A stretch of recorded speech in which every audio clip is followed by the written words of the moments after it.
Joining me now, Joe Cardinal, retired NYPD lieutenant and former NYPD commander. Sir, thank you very much for being here tonight.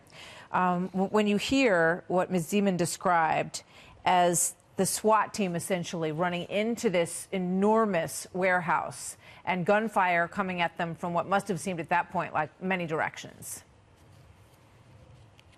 It's just what the police do all the time. They're trained for this. They have special situations where they go in.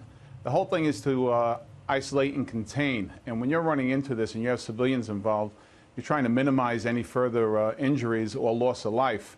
The fact that they contained them into an area, I'm sure they got them back to an area where they thought they could possibly either take him alive or it ultimately ended with him getting killed.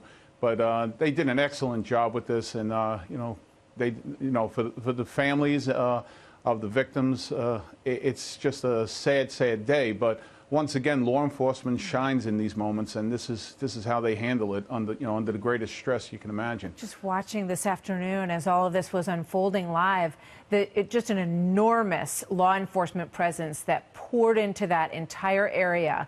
And, just watching them as they moved through these maneuvers, trying to get around that building, and that was an active shooting scene. They were on the scene in 4 minutes, I understand. Just an enormously quick and thorough response, correct?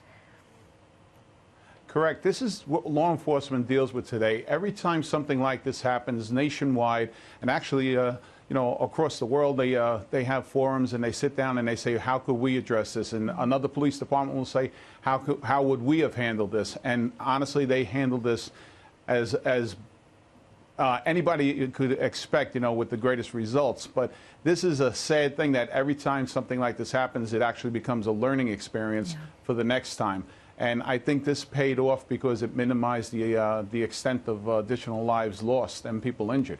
5 people lost their lives in that warehouse today. And as she said, they just went to work. They were just showing up at work on a normal day. And this obviously, from the reports that we're getting, was a disgruntled former employee of this warehouse. When they entered the scene, what's the protocol? What goes through your training as you enter when it's so large and you really don't know which way to go? Well, that's the whole thing. The cops run towards the shots. If there's shots being fired at that time, I don't know if he was still firing or he finished doing what he had to do, and they had to find him in the warehouse. Naturally, somebody will give them a brief rundown of what the warehouse looks like, which way he went, and the whole thing is, while they're containing that scene, they're getting everybody out, protecting everybody, but they're moving right to him. They're going right to the source of the danger, and like I said, it's to isolate and contain and minimize any further loss of life or any injuries. And it's a sad day when 5 people go to work and they lose their lives, and police officers get injured doing this, but their training tells them that that's the instinct. There's no hesitation here.